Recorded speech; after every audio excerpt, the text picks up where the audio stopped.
Story zone, তোমার অনুভূতিদের খুঁজে নাও এখানেই। এই খাদে লাফ দিলে আমি কি মরে যাব নেতা সাহেব? আফরার নেতা সাহেব ডাক দিতে শরীরের সর্বত্র এক অদ্ভুত শিহরণ বয়ে গেল ফারহানের। বুকের ঠিপ ঠিপ শব্দটা ক্রমশ যেন বেড়েই চলেছে। এই মেয়েকে, তার সম্পর্কে এত কিছু একদিনের ব্যবধানে জানলই বা কীভাবে? ফারহানের হাতের মুঠো শক্ত করে রেখেছে নিজেকে নিয়ন্ত্রণে আনার চেষ্টার জন্য। তারপর বলে উঠল, কী সব আবল তাবল বলছেন আপনি? আর ইলা কোথায়? আপনার দরবারে রেখে গিয়েছে। আফরার বিক্ষিপ্ত কণ্ঠ। ফারহান যা বুঝার বুঝে নিল। ইলা আফরাকে রেখেই চলে গিয়েছে কোথাও। কি হলো নেতা সাহেব বলুন, এখান থেকে লাফ দিলে আমি কি মারা যাব? ফারহান শক্ত হাতে আফরার বাহু চেপে নিয়ে এলো নিজের কাছে। আফরার সিক্ত দেহ ওর উষ্ণ দেহের ওপর রেইনকোটের আবরণে মিশে যাচ্ছে। আফরার নির্লিপ্ত চাহনি নিয়ে তাকালো ফারহানের দিকে। কি মায়া তার মুখে! সৃষ্টিকর্তা এই পাষাণ মানুষটার মুখেই যেন অজস্র মায়া ছাড়িয়ে দিয়েছে। পাগলের মতো বিলাপ কেন করছেন? এখান থেকে লাফ দিলে মৃত্যুটা কি অনিবার্য নয়? আফরা মলিন হাসে। ওর মরে যেতে ইচ্ছে করছে। অবচেতন মন বারবার বলছে এরিকের সাথে প্রতারণা করেছে সে। এরিকের চাপা অভিমান থেকে কিছুতেই সে হয়তো রেহাই পাবে না। দুঃখে দুঃখে কষ্টের শিকার হচ্ছে। কিন্তু ফারহান এসে আবারও ওর সব কিছু এলোমেলো করে দিল। এরিকের কথায় যতটা না মর্মাহত হয়েছিল, ফারহানের শীতল রূপে তা যেন ধুলোর ন্যায় উড়ে গেল হঠাৎ। আফরা কাট কাট গলায় বলল, জানেন, এতক্ষণ মরতে ইচ্ছে করছিল আমার। যে অতীত ফেলে এখানে এসেছি তা যেন কোনো ক্রমেই ছাড়তে চাইছিল না। তবে এখন আর তা করব না। আপনাকে দেখেছি যে, আপনার সম্পর্কে জানার জন্য কৌতূহলের শেষ প্রান্তে এসে পড়েছিলাম আমি। অবশেষে সক্ষম হলাম আমার চিন্তা শক্তির জন্যে। অধিকারের জন্য লড়াই করি, এটা শুনেই আমার বুঝে ফেলা উচিত ছিল আপনি একজন নেতা। অন্য 4-5 জনের মতো রাজনৈতিক নেতা না, ছাত্রদের নেতা, মানুষের নেতা, আর ট্রু কমরেড। বিস্ময় চরম শিখায় চলে গেল ফারহান। বৃষ্টিতে সিক্ত এই মেয়েটার কথাগুলো ঝংকারের ন্যায় কর্ণকুহরে বাজছে। আফরার ঠোঁটে স্মিত হাসি, যেন ফারহানকে অবাক করতে পারাটাই ওর জন্য বড় আনন্দের। আফরার এই হাসিতে ফারহানের মাথায় ঝিম ধরে গেল। পাগল হয়ে যাবে ফারহান। এই মেয়ে সত্যি ওকে পাগল বানিয়ে ছাড়বে। হঠাৎ ফারহান আস্তে করে ছেড়ে দিল আফরার বাহু। দূরে সরে গেল সে। আফরার বৃষ্টিতে ভেজা আটসার দেহ থেকে চোখ সরিয়ে মাস্ক পরে নিল ফারহান। শান্ত গলায় বলল, আমার সাথে চলুন আফরা। ফারহানের দৃষ্টি শান্ত হলেও মনে হয়তো চলছে অজানা এক ঝড়। তবুও ওপর দিয়ে নিজেকে শক্ত বানিয়ে রেখেছে। আফরার ঠোঁট চেপে সম্মতি জানালো তাই। তারপর দুজনেই এগিয়ে গেল গাড়ির উদ্দেশ্যে। ফারহান আফরাকে পেছনের সিটে বসতে বলে ড্রাইভিং সিটের দিকে যাচ্ছিল। আফরার কর্ণপাত না করে বসে পড়ল ফারহানের পাশে। ওর আর্দ্র শরীরে সিট খানিকটা ভিজে যাচ্ছে। ফারহান এক নজর আফরার দিকে তাকিয়ে বলল, আমি আপনাকে পেছনের সিটে বসতে বলেছিলাম। আর আমি পেছনে বসতে চাই না। এবার কি করবেন আপনি? আফরার কাট কাট গলা। চোখ বন্ধ করে নিঃশ্বাস ফেলল ফারহান। এই মেয়েটা যেন ওর ওসল নষ্ট করে ফেলছে। নিজের মুখের উপর কারো কথা বলা ফারহানের কাছে বড়ই অসহ্য লাগে। আর এই মেয়েটা শুরু থেকে তাই করে যাচ্ছে। কিন্তু ফারহান কোনোরূপ কোনো প্রতিক্রিয়া দেখাতে পারল না। আফরা ওর চাচার আত্মীয়। মেয়েটা অরুণচণ্ডী ধরনের হলেও মেয়ে হিসেবে তেমন একটা খারাপ মনে হলো না। আফরার কথার পরিপ্রেক্ষিতে কিছু বলল না ফারহান। রেইনকোট খুলে পেছনে রেখে ইঞ্জিন স্টার্ট করলো সে। ডেস্ক থেকে একটা সাদা মসৃণ তোয়ালে বের করে আফরাকে দিয়ে বলল, এ নিন তোয়ালে। আফরার হাঁটুর উপর রেখে ফারহান ড্রাইভিংয়ে মনোযোগ দিল। তবে আফরা সরু চোখে তার দিকে তাকালো। জড়ানো গলায় বলল, তোয়ালে দিলেন কেন? আপনার শরীর মোছার জন্য। আফরার চোখের দৃষ্টি আরও সরু হলো ফারহানের এভাবে ওর দিকে না তাকিয়ে কথা বলাতে। তাই সে বলে উঠল, অ্যাট এনি চান্স আমি এখানে ভেজা শরীর নিয়ে আছে বলে আপনার অস্বস্তি হচ্ছে না তো? সমস্যা হলে বলতে পারেন। কি নিঃসংকোচভাবে বলল সে। তবে আফরার এমন কথাতে বিস্ফোরিত নয়নে তাকালো ফারহান। সে যে ড্রাইভিংয়ে আছে এটা এক মুহূর্ত ভুলেই গিয়েছিল। আফরা ভাবহীনভাবে বসে আছে নিজের সিটে। তবে তার সম্পূর্ণ শরীর ফারহানের দিকে ঘোরানো। যেন উত্তর শোনার জন্য অদম্য কৌতূহল জেগেছে মনে। ফারহান এবার কী বলবে ভেবে পেল না। এই মেয়ের কাজকর্ম যেমন সাংঘাতিক, কথাবার্তাগুলো যেন আরও সাংঘাতিক। এই প্রথম কারো কথা শুনে এত ঘাবড়ে গিয়েছে ফারহান। এমন পরিস্থিতির শিকার সে প্রথম। তবুও ঠোঁটজোড়া চেপে নিজেকে সামাল দেওয়ার চেষ্টা করলো সে। তারপর রাস্তার দিকে মনোনিবেশ করে আড়ষ্ট গলায় বলল, আমি আমি শুধু আপনার জন্য চিন্তা করে ওটা দিয়েছিলাম। আষাঢ় মাসের এই বৃষ্টির সাথে এই এলাকার মানুষ অভ্যস্ত হলেও আপনি তো না, তাই আপনার ঠান্ডা লাগতে পারে। ফাহানকে বিব্রত হতে দেখে মজা পেল আফরা। ছেলেদের গম্ভীরতা ওর অপছন্দ হলেও এই মানুষটার গম্ভীরতা ওকে আকৃষ্ট করেছে। তবুও এমন ঘাবড়ানো মুখ দেখার জন্যই এমন একটা কথা বলেছিল সে। নিজের কাঙ্ক্ষিত জিনিসটা দেখার পর ওর ঠোঁট কোলে ফুটে উঠল চাপা হাসি। তবু আর একটু বিব্রত তো করাই যায়। সেই পরিকল্পনা নিয়ে আফরা আবারও বলল, ফারহান আপনার গার্লফ্রেন্ড আছে? আচ্ছা বদমেয়ে। বিড়বিড়িয়ে বলল ফাহান। মাথায় ভো ভো যন্ত্রণা হচ্ছে ওর। তবুও নির্বিকারভাবে বলল, এসব ফালতু জিনিসে আমি টাইম পাস করি না। প্রেম করা ফালতু জিনিস না, বুঝলেন? এটাও একটা আর্ট। আপনি তা কি করে বুঝবেন? সারাদিন তো রাজনীতিই করে বেড়ান। আল্লাহ জানে আপনার বিয়ে হলে বউয়ের কি অবস্থা হবে। আনরোমান্টিকের ডিব্বা একটা। ফারহান ফট করে গাড়ি থামালো। আফরা কিছুটা অবাক। এতক্ষণ হাত নাড়িয়ে নাড়িয়ে কথা বলার ভঙ্গিটা আচমকা থেমে গেল। তাই ফারহান সিট বেল্ট খুলে তৎক্ষণাৎ আফরার কাছে ঝুঁকে এলো। আফরার হৃদয় যেন তুমুল বেগে লাফাচ্ছে। চোখের এতটা কাছে ফারহানকে দেখে সে স্তব্ধ। গোল আকৃতির মুখ করে তাকিয়ে থাকলো তাই অতি নজর কাড়া এই মানুষটির দিকে। আফরার উদাসীন কথাগুলো ফারহানের মস্তিষ্কে উথাল পাথাল কাণ্ড চালাচ্ছিল। তাই তপ্ত কণ্ঠে বলল, আমার বউয়ের কি হবে সেটা আপনার ভাবতে হবে না, কেমন? এসব বিয়ে, বাচ্চা কাচ্চা, জগৎ, সংসার সবই তুচ্ছ আমার কাছে। আপনি না হয় বরং আপনারটা নিয়ে ভাবুন। আমেরিকায় থাকেন, তাই আপনাদের কাছে রিলেশনে patch up, breakup everything is simple. কিন্তু আমাদের এখানে এমনটা না। সম্পর্কের গুরুত্বটা অনেক বেশি, কিন্তু হেলা করলে তা ভাঙতে 2 সেকেন্ডও লাগে না। ফারহানের শীতল কণ্ঠ আফরার অতল মস্তিষ্কে বাড়ি খেল বারবার। ভেজা শীতল দেহ ইতিমধ্যে শুকিয়ে ঠান্ডা হয়ে গেলেও ফারহানের এভাবে কাছে আসাতে ওরা অস্বাভাবিক গরম লাগছে। দেহে নিংড়ে আসছে গরম নিঃশ্বাস। অধৈর্যরা কেঁপে উঠছে বারবার। হঠাৎ ফারহান নিজের অবস্থাটা অবলোকন করতে পেরে সরে আসলো আফরার কাছ থেকে। বাইরে বৃষ্টির গতি কমেছে। কাজটি নামিয়ে দিল তাই। এসি অফ করাতে বৃষ্টির পরবর্তী বরফ জমা বায়ু অন্যরকম উন্মাদনা সৃষ্টি করছে। আফরা এবার আর কোনো কথা বলল না। ফারহান আর চোখে আফরার দিকে তাকিয়ে পুনরায় গাড়ি চালানো শুরু করলো নেলসন টি এস্টেটের উদ্দেশ্যে। দুপুর গড়িয়ে বিকেল ঢলেছে। আফরা বাড়িতে আসলো 1 ঘন্টার মতো হলো। এর মধ্যে একটা হট শাওয়ার নিয়ে নিল ভালোভাবে। হয়তো রাতটা নামলেই কাঁপুনি দিয়ে জ্বর আসবে। শরীরে প্রচণ্ড অবসাদ। বিছানায় শরীর এলিয়ে দিল সে।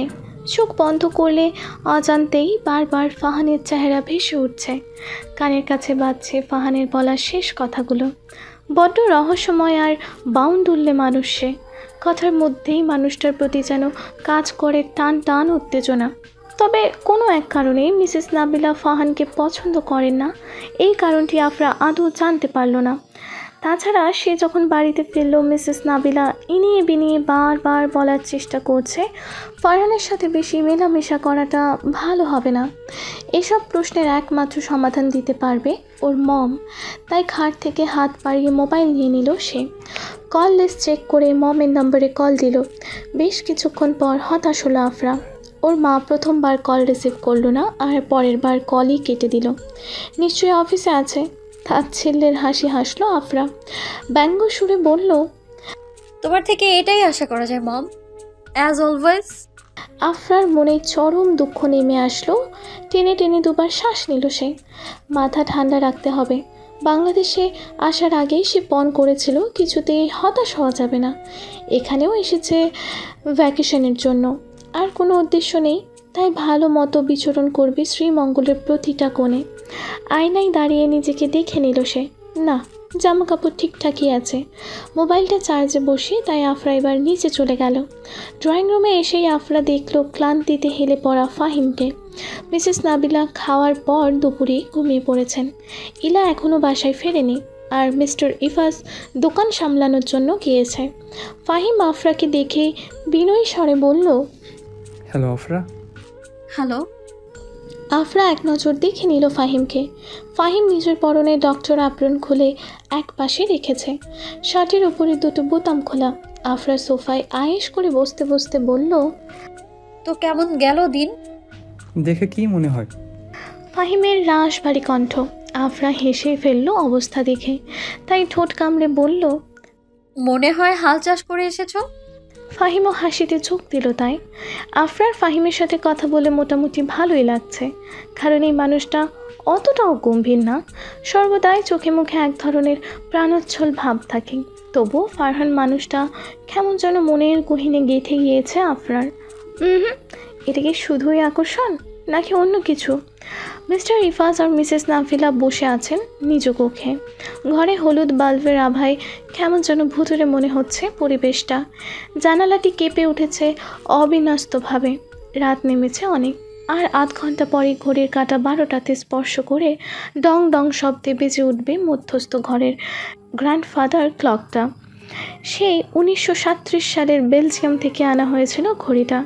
আদৌ কীভাবে যে ঠিকঠাক মতো চলছে তা যেন এক বিস্ময়। আসতে পারি? শক্ত পুরুষালী কণ্ঠ শুনে শয়ন কক্ষের দরজার দিকে তাকালেন মিস্টার ইফাজ আর মিসেস নাবিলা। ফারহান দাঁড়িয়ে আছে, ওর মুখের মধ্যে কোনো ভাবান্তর নেই, নেই কোনো প্রকার উদ্বেগ।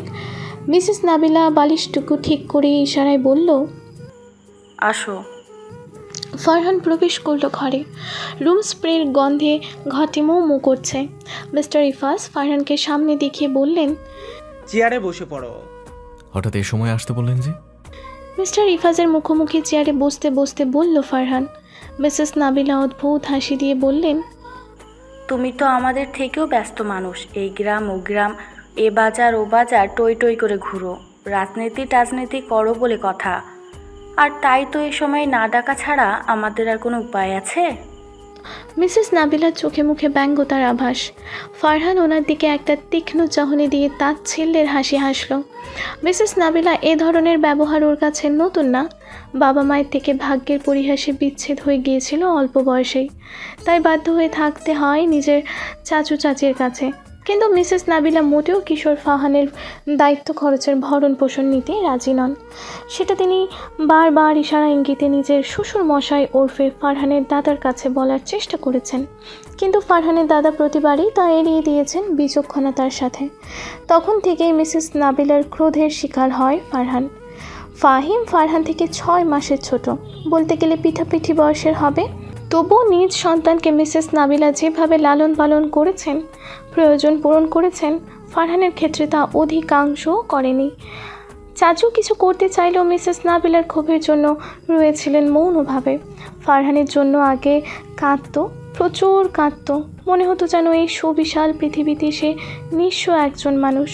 তারপর থেকে শুরু হয় ফারহানের দৃঢ় প্রতিজ্ঞা করা, সে পরিবারের ভালোবাসা না পেলে কী হবে, মানুষের ভালোবাসা অর্জন করবে। তাই কলেজ জীবনে শুরু হয় ফারহানের যাত্রা। নিজের কয়েকজন কাছের মানুষদের নিয়ে একটা ইউনিয়ন তৈরি করে স্টুডেন্টদের জন্য। পরীক্ষার ফি সংক্রান্ত বার্তা, অতিরিক্ত বেতন, স্টুডেন্টদের আর্থিক সমস্যা, কলেজের রাজনৈতিক বিরোধ, সব কিছুতে সক্রিয় ভূমিকা পালন করেছে ফারহান। ফলে উপর মহলের অনেকেরই নজর কেড়ে নেয় সে। কলেজের বিভিন্ন চিফ সেক্রেটারি রাজনীতির জন্য আহ্বান জানালে স্টাফ মানা করে দেয় ফারহান। তার ভাষ্য মতে সে মানুষদের হয়ে কাজ করবে, কোনো রাজনীতি দলের হয়ে না। তখন থেকেই সবাই ওকে লিডার কাম কমরেড ফারহান নামে বেশি চিনে থাকে। তবে মিসেস নাবিলার সমস্যা এতে ছিল না, সমস্যা হয়েছিল অন্য জায়গায়। ফারহানের দাদার মৃত্যুর সময় উনি সম্পত্তির 1/3 ফাহিম আর ইলার নামে আর বাকি সম্পূর্ণটা ফারহানের নামে করে দেন। উনি জানতেন যে ওনার মৃত্যুর পরই ফারহানকে সম্পত্তি থেকে বেদখল করতে মিসেস নাবিলা মোটেও সময় নেবেন না। তাই ক্রোধে মিসেস নাবিলা জর্জরিত হয়ে যান। তিনি বারবার বলেছেন ফারহানকে যে অংশটুকু নির্দিষ্ট টাকার বিনিময়ে নিজের সন্তান ফাহিম আর ইলার নামে করতে, কিন্তু ফারহান প্রতিবারের মতোই নির্বিকার ছিল। ফারহান এবার মিসেস নাবিলার প্রত্যুত্তরে বলল, আমি যে ব্যস্ত মানুষ সেটা জানলে এবার বলে ফেলুন তো কেন ডেকেছেন আমায়? আমি এখনো ডিনার করিনি, তাই জলদি বলুন। মিসেস নাবিলা ফারহানের বরাবর বসে পড়ল। তীক্ষ্ণ গলায় বলল, আমরা তোমায় বিনিময়ে 5 কোটি টাকা দেব। এইটি অ্যাস্টেট আমাদের কাছে বিক্রি করে দাও। আমি এর আগে বলেছি, এখনো বলবো, দুঃখিত, এই যে স্টেট আমি কখনোই বিক্রি করবো না। মিসেস নাবিলার প্রচণ্ড রাগ হচ্ছে ফারহানের প্রতি, তবুও নিজেকে শান্ত করে রাখলেন তিনি। আড়ষ্ট গলায় বললেন, কি করবে তুমি এই সম্পদ দিয়ে? তোমার বিয়ে শাদী করারও শখ নেই, তাই যে পরে বউ বাচ্চা নিয়ে থাকবে এমনও তো না। এর থেকে ভালো টাকা দিয়ে একটা ভালো লাইফ লিড করতে পারবে। হ্যালো ডিয়ার লিসেনার্স, আপনারা শুনছেন স্টোরিজ অন প্রেজেন্স ধারাবাহিক পর্ব গল্প। আমাদের সামগ্রিক প্রচেষ্টাকে উৎসাহিত করতে লাইক অ্যান্ড কমেন্ট করতে ভুলবেন না। Thank you. আয়েশ করে বসল ফারহান। মিসেস নাবিলার দিকে তীক্ষ্ণ দৃষ্টিপাত করে বলল, আমার আন্ডারেই চা শ্রমিকদের জীবন চলে, তাহলে আপনি ধারণা করলেন কিভাবে যে এটা আমি বিক্রি করব? আমার দাদুর দেয়া শেষ উপহার এটা। এখানে আমি বড় হয়েছি। ওই ছোট্ট ঘরের পূব আকাশের মেঘালয় রাজ্য আমার দৃষ্টিসঙ্গী। আপনি দরকার বলে বাজারের দোকানগুলো নিয়ে নিন, তবুও এই রি এস্টেট আমি কিছুতেই দিব না। আর একটা কথা, এই রি এস্টেটের অর্ধেক টাকা আমি দান করলেও এর এক অংশ দিয়েই আমি চলাফেরা করি। এখানে যা প্রফিট হয়েছে সব আমার পরিশ্রমে, আপনারা এক আনাও দেননি। বলেই নীরবে প্রস্থান করল ফারহান। মিসেস নাবিলা ফারহানের তিক্ত কথাগুলো স্মৃতিচারণ করতেই ক্ষোভে ফেটে পড়লেন। মিস্টার ইফাজ হাসলেন মলিনভাবে। এটাই যে ওনার স্ত্রীর প্রাপ্য ছিল। ঘুম থেকে ওঠার পরপরই আফরা অনুভব করলো আজ রুমটা প্রচণ্ড ঠান্ডা। জানালা দিয়ে বাতাস বয়ে আসছে হু হু করে। আকাশটাও খানিকটা মেঘলা। আফরা তড়িঘড়ি করে ঘুম থেকে উঠে পূব দিকের বারান্দায় গেল। ঘড়ির কাঁটা তখন 7টা ছুঁই ছুঁই, কিন্তু মেঘের আড়ালে রৌদ্র যেন হারিয়ে গিয়েছে। পূব আকাশটা ভারী অন্ধকার, হয়তো ভারতের সীমান্তে ঝমঝম করে বৃষ্টি চলছে। আফরা বোধ হয়ে রইল বাড়িটার পেছনে গভীর ঢালটির দিকে। ওই ঢালে স্পষ্ট কাউকে দেখা যাচ্ছে। আঁতকে উঠল আফরা। এই সকাল সকাল ওখানে আবার কে? অল্পক্ষণ পরই সেই মানুষটার চেহারা দেখে মৃদু অবাক হলো সে। ফারহান আছে ওই ঢালটিতে, হাতে কোদাল, পরনে সাদা হাফ হাতা টি শার্ট, কোমরের কাছে বেঁধে রেখেছে নীল চেক শার্ট। এমন ভয়ঙ্কর পথে ফারহান কি করছে? ছেলেটার কি নিজের জানের ভয় নেই? আফরা একবার ভাবলো ও ডাক দেবে, পরক্ষণেই মত পাল্টে নিল। এখান থেকে কথাবার্তা না বলে সরাসরি কথা বলাটাই ভালো হবে। যেই ভাবা সেই কাজ। আফরা তাই অল্প মুহূর্তের ব্যবধানে দাঁত ব্রাশ করে নিচে গেল। ঘরের ভেতরে যেই ঠান্ডাটা না লাগছিল, বাইরে সেই ঠান্ডাটা আরও ব্যাপক লাগছে আফরার। ভেজা স্যাঁতস্যাঁতে মাটিতে পা রাখতে এসে অনুভব করলো চা পাতার কড়ালো ঘ্রাণ। ছোট ছোট টিলার ওপর কার্পেটের ন্যায় আচ্ছাদিত চা পাতার চমৎকার লাগছে। আফরা দ্রুত পায়ে ঢালের দিকে গেল। ইলা ওকে এখানে আসতে নিষেধ করলেও সেসব কোনো পরোয়া করলো না। ফারহানকে দেখতে পেয়ে চেঁচিয়ে বলে উঠল, ও হ্যালো মিস্টার কমরেড। স্নিগ্ধ প্রভাতের এই প্রহরে মেয়ের মিষ্টি কণ্ঠে মিস্টার কমরেড নাম শুনে চমকে উঠল ফারহান। শব্দের উৎস খোঁজার জন্য কোদাল ছেড়ে মাথা উঁচু করতেই দেখল ঢালের একেবারে ওপর প্রান্তে আফরা দাঁড়িয়ে। ব্রজোড়া বাঁকিয়ে ফেলল ফারহান। এই মেয়ের হঠাৎ এখানে আসাতে ওর স্নায়ু যেন কাজ করছে না। আফরাকে তাই সে প্রশ্ন করল, আপনি এত সকালে এখানে কি করছেন? ফারহান কল্পনাও করতে পারবে না যে এই আফরা নামের এই মেয়েটা ওর গম্ভীর মুখে আপনি সম্বোধনটা শুনলে ঠিক কতটা উৎফুল্ল হয়। কেন হয় তা আফরার নিজেও অজানা। মেয়েটা শুধু এতটুকুই জানে যে ফারহানের আকর্ষণীয় কণ্ঠনালী দিয়ে যখন আপনি শব্দটা আফরার উদ্দেশ্যে বেরিয়ে আসে, সেটা অনেক মনোমুগ্ধকর। ফারহান এখনও তাকিয়ে আছে আফরার দিকে উত্তরের আশায়, কিন্তু আফরা নির্বিকার। ফারহান ভাবল এই ভয়ঙ্কর ঢালে দাঁড়িয়ে মেয়েটার সাথে কথোপকথন চালানো বিপজ্জনক। পা ফসকে নিচে পড়লে যান যাওয়ার সম্ভাবনা তো আছেই, আর যদি বর্ডারের কাছে ইন্ডিয়ান সেনাবাহিনীরা ওকে দেখে ফেলে, সাথে সাথে শ্যুট করে খাল্লাস। তাই ওপরে উঠে এলো ফারহান। আফরা এবার জিজ্ঞেস করলো, ওখানে কি করছিলেন আপনি? আপনি আমার প্রশ্নের উত্তর দিয়েছেন যে আমি আপনার প্রশ্নের উত্তর দিব। ফারহানের সন্দিহান কণ্ঠ। আফরা মুখ ছোট করে ফেলল, তারপর জড়ানো কণ্ঠায় বলল, বারান্দা দিয়ে আপনাকে ওখানে দেখেছিলাম, তাই কৌতূহল দমাতে না পেরে এইখানে আপনাকে দেখতে এসে পড়ি। আফরার কথায় বিব্রত হয়ে গেল ফারহান। এটা কত স্বতঃস্ফূর্তভাবেই না বলে ফেললো ওর মনের কথা, যে ফারহানকে দেখার জন্যই সে এখানে এসেছে। ফারহান অগোচরে একটা দীর্ঘশ্বাস ছাড়ল। এই মেয়েটা অন্যরকম, কথাবার্তায় কোনো রূপ, কোনো জড়তা নেই, সব কিছুতেই প্রাণোচ্ছল্লতা আর ভাব। ফারহান এখনও জানে না আফরার সম্পূর্ণ পরিচয়, আর এই মেয়েটা 2 দিনের মধ্যেই ওর সব তথ্য জোগাড় করে ফেলেছে। ফারহান এবার বলল, আমার প্রতি আপনার এতই ইন্টারেস্ট যে আধ ঘুমেই 7 সকাল চলে এলেন। তো বলুন, কি করছিলেন ওখানে? আফরার সহসা উত্তর শুনে ঠোঁট টিপে হাসলো ফারহান, তারপর বলে উঠল, বর্ষার মৌসুম তো, তাই পানি নামানোর জন্য নিচে রাস্তা করে দিচ্ছিলাম। না হলে এখানে পানি জমে গেলে নিচের থেকে জোক এসে পড়ে। জোক? অবাক হয়ে জিজ্ঞেস করলো আফরা। ফারহান সাথে সাথেই বলল, হ্যাঁ জোক, শুধু জোক না, এখানে অজগর সাপও আসে মাঝে মধ্যে। আপনি আসার 2 দিন আগে এলাকার লোকেরা সীমানা প্রাচীরের সামনে অজগর মেরে এসেছিল। আফরার চোখ মুখ কিছুটা গম্ভীর, এক কথায় প্রতিক্রিয়াহীন। ফারহান বুঝতে পারল না যে আফরা আদৌ ভয় পেয়েছে কিনা, তবু আগ বাড়িয়ে এসে বলল, তবুও আপনার ভয় পাওয়ার সমস্যা নেই। চাচু আগেই আমায় দিয়ে এখানে কার্বলিক অ্যাসিড ছিটিয়ে দিতে বলেছিল, যাতে সাপ ত্রিসীমানায় আর না আসে, সুতরাং ভয় পাবেন না। আপনি নিশ্চিত যে কার্বলিক অ্যাসিড দিলে সাপ আসে না? আফরার নির্লিপ্ত প্রশ্ন। কথা আটকে আসলো ফারহানের, তাই জিজ্ঞেস করলো, হঠাৎ এই প্রশ্ন করলেন যে? আফরা ঠোঁট জোড়া ভিজিয়ে মলিন হাসলো, তারপর বলা শুরু করলো, অ্যানাকোন্ডা মুভি দেখেছিলেন? সেখানে সাপ আসাতে সবাই অনেক কার্বলিক অ্যাসিড ছিটিয়েছিল, কিন্তু কোনো লাভ হয়নি। তাই কার্বলিক অ্যাসিড ছিটালে যে সাপ চলে যায়, এটা একটা ভ্রান্ত ধারণা। তবে এটা সত্যি, এর স্মেল সাপ বেশিক্ষণ সহ্য করতে পারে না। তা না হয় হবে, আমরা শ্রীমঙ্গলের মানুষ এই সাপ জোকের ব্যাপারে অভ্যস্ত, আপনি না। তবুও টেনশন নেওয়ার দরকার নাই, বাড়ির দোতলায় সাপ জোক উঠবে না। আর আপনার ক্ষেত্রে? আফরার কথাটি বুঝতে পারল না ফারহান, তাই অবাক স্বরে বলল, মানে? আপনি তো থাকেন ডালের পাশে, ছোট্ট এই কাঠের নিচতলা ঘরে।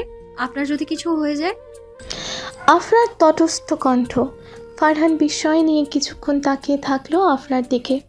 ঘরমাক্ত বুকে ধ্রিম ধ্রিম শব্দটা ক্রমশই অনুভব করতে পারল সে। এই প্রথম 29 বছর বয়সের এই জীবনে দাদুর পর প্রথম কেউ ওর কথা চিন্তা করলো। তথস্থ কণ্ঠে বলল, যদি কিছু হয়ে যায়। ফারহানের কাছে আপন মানুষের ভালোবাসার অভিজ্ঞতা কম, তাই সদ্য কিছুদিন যাবৎ পরিচিত এই ভিনদেশি বাঙালি মেয়ে ছোট্ট একটি কথা দ্বারা ফারহানের মনে কিরূপ প্রভাব ফেলেছে তা দুজনের কাছে যেন এক বিস্ময়। ফারহান মৃদু হেসে বলল, আমার আর কি হবে, অ্যাট এনি চান্স যদি কিছু হয়েও যায় তাহলে দেখার মতো কেউই নেই, কারণ আমি মানুষটাই নিঃস্ব। ফারহানের কথা শুনে ওর খানিকটা কাছাকাছি এসে দাঁড়ালো আফরা। সম্মোহনী দৃষ্টিতে সে তাকিয়ে আছে ফারহানের ক্লান্তি মাখা মুখটার দিকে। ফারহানের চুলগুলো এলোমেলো, হাতে সামান্য মাটি লেগে আছে, নাকের কাছে জমে আসে ঘাম। তবুও মানুষটা কি সুন্দর। ছেলেটার চওড়া বুকে ঘামে ভেজা টি শার্টটা সহসাই কাউকে আকর্ষণ করতে পারবে। আফরা গম্ভীর গলায় বলল, কেউ কখনো একা পৃথিবীতে আসে না। উপরওয়ালা প্রত্যেক মানুষের জন্যই একজন একজনকে পাঠায়। হয়তো আপনার সেই অজানা কেউ হুট করেই এসে আপনার বুকে বাসা বেঁধে ফেলবে, দূর হয়ে যাবে আপনার সেই নিঃসঙ্গতা। আফরা শুধু দেখতেই সুন্দর না, কথাবার্তাও সুন্দর। একটা অন্যরকম টান আছে মেয়েটার মধ্যে। ফারহান আফরার সম্মোহনী কথার প্রত্যুত্তরে কিছু বলল না, তবে নিজের জীবনের এক গোপন বিষয় আবিষ্কার করলো ফারহান। ওর অবচেতন মনের ধারণা ছিল যে সে হৃদয়হীন মানুষ, অনুভূতি আবেগ এসব ফারহানের জন্য না। কিন্তু আফরা এসে ওর ধারণাকে ওলট পালট করে দিল। অজান্তেই মেয়েটার প্রতি আকৃষ্ট হচ্ছে ফারহান। অজান্তেই এই প্রথম রাজনীতির বাইরে একটা নতুন জগৎ আবিষ্কার করছে। আফরা হঠাৎ বলল, আপনি এমন কেন? কেমন? এই যে গম্ভীর ধাঁচের, বেশ কয়েকদিন তো হয়েই গেল আপনাদের এখানে আমি এসেছি, অথচ আপনি আমার সম্পর্কে কিছুই জিজ্ঞেস করলেন না। আর না আপনার হন্টেড হাউসে আমায় দাওয়াত দিয়েছেন আপনি। Haunted house? ফারহানের চোখে মুখে বিস্ময়। আফরা বিরক্ত হলো ফারহানের মুখে বিস্ময় দেখে, তাই একটা বিরক্তিসূচক শব্দ করে বলল, না হলে কি বলবো? হ্যাঁ, ভালো করে দেখুন, অনায়াসে এখানে একটা হলিউড মুভির শুটিং করা যাবে। I see. তো কি করতে পারে আপনার জন্য মিস আফরা? ফারহানের বিদ্রুপ কণ্ঠ। আফরা মেকি হেসে বলল, বেশি কিছু না, জাস্ট আজ রাতে আমার ডিনারের জন্য দাওয়াত দিবেন। আর আপনি তো আমার সম্পর্কে কিছুই জানেন না, আমার মনেও হয় না যে আপনার জানার বিষয়ে কোনো আগ্রহ আছে। তাই ডিনারের সময় আমি নিজ থেকেই আমার সম্পর্কে আপনার সব কিছু বলবো। সব? জি হ্যাঁ।